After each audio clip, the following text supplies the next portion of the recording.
A good mentor knows that good judgment comes from experience, and that experience comes from bad judgment.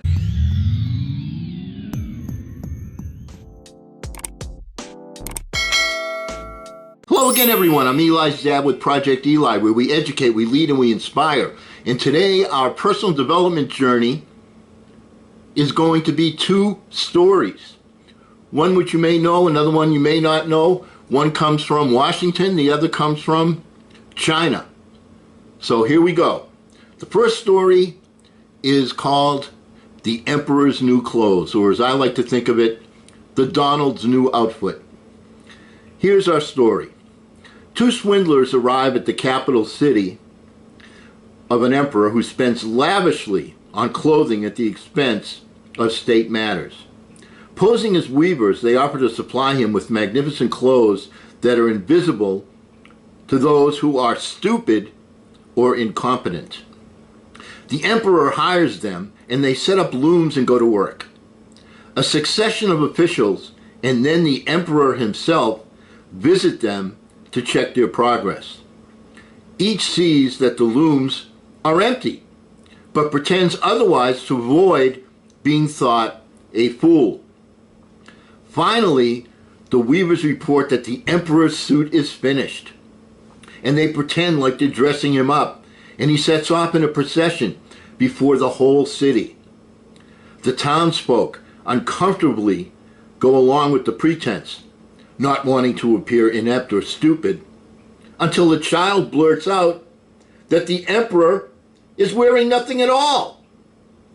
The people then realize that everyone has been fooled. Although startled, the emperor continues the procession, walking more proudly than ever.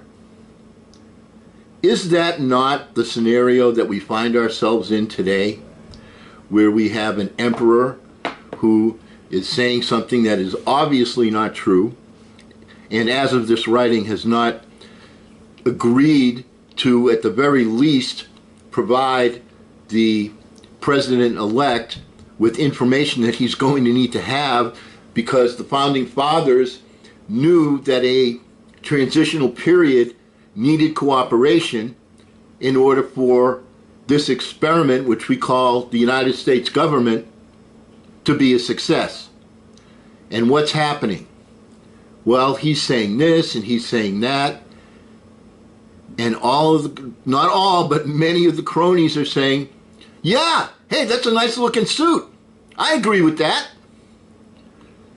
Sometimes you need a little boy to step up and say, hey, that guy's not wearing any clothes.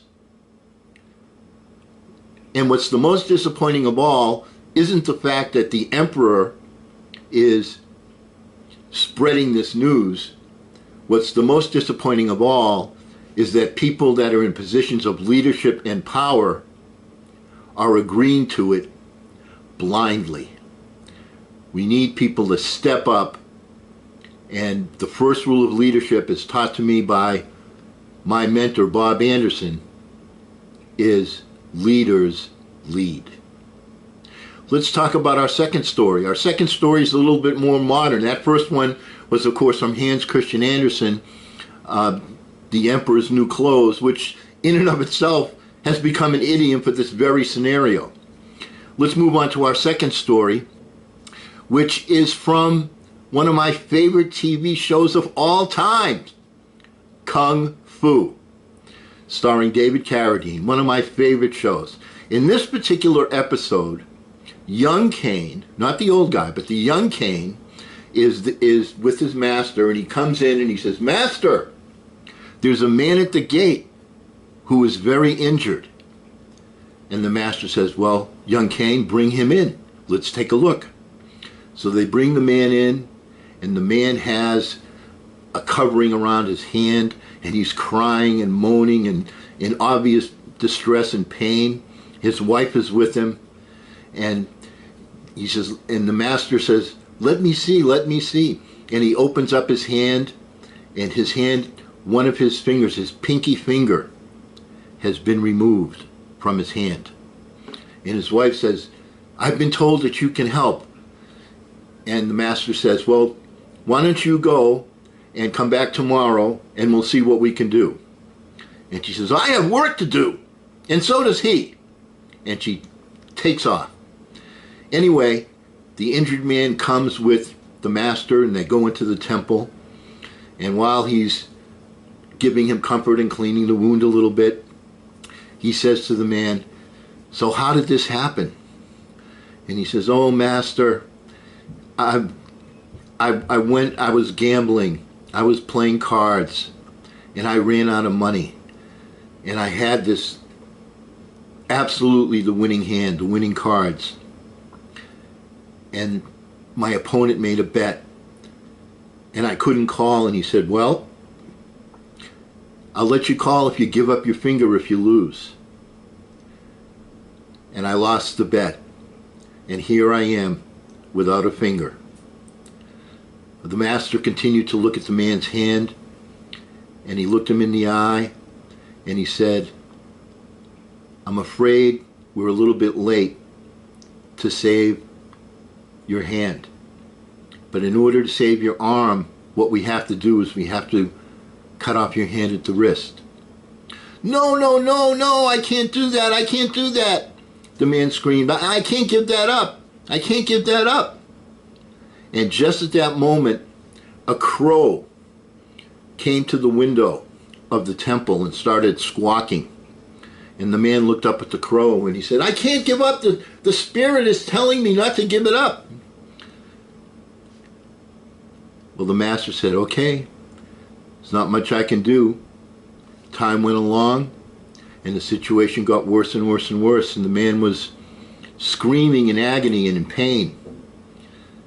And he says finally to the master, okay, okay, you can cut off my wrist. And the master says, I'm afraid it's a little too late for cutting it off at the wrist. In order to save your life, we're going to have to cut it off at the arm. He says, no, but the spirit has told me not to do that. He said, what if the spirit came and told you that it was necessary to save your life? And then just at that moment, the bird came to the window and started squawking again. And the man said, okay, okay, I believe you, I believe the spirit. And the master performed the operation and cut off the man's arm. In the next scene, you see them walking by the gates as the master and young Cain and the injured man and his wife are all walking out. And the man says to the master, he said, I gave you so much trouble in my pain. And the wife says, what is there to be grateful for? I gave you a man missing one finger and he comes back to me half a man without an arm. And the man says, women, be still. And then the man turns to young Cain and says, thank you for sitting with me in my agony and helping me through this difficult situation. And then they said goodbye. And young Cain turns to the master after the man and the wife have left and says, you know, he wouldn't have agreed to cut off the arm if it was not for the appearance of the crow. And the master says, yes, things work in mysterious ways, don't they, young Cain? And he says, but master, at the foot of the bed, I found this. And he opens his hand and it's got all sorts of corn in it. That's what drew the crow to our room. And the master says, well, you know, we didn't tell the man to believe in the spirit of the crow, but if he did and it helped him out, that's certainly a good thing, isn't it? Point of the story, we've given up a finger, we've given up the wrist, we've given up the arm. In order to save the life, we're going to have to be smart in what we do in the future. Our virus numbers are spiraling out of control. And unless we change our mindset and are vigilant in our actions, we're not only going to lose the arm, we're going to lose lives. So have a good night, Eli. Those are your stories. And because we will never end a meeting on a philosophical note, let's get out there and charge! I'm Eli's dad.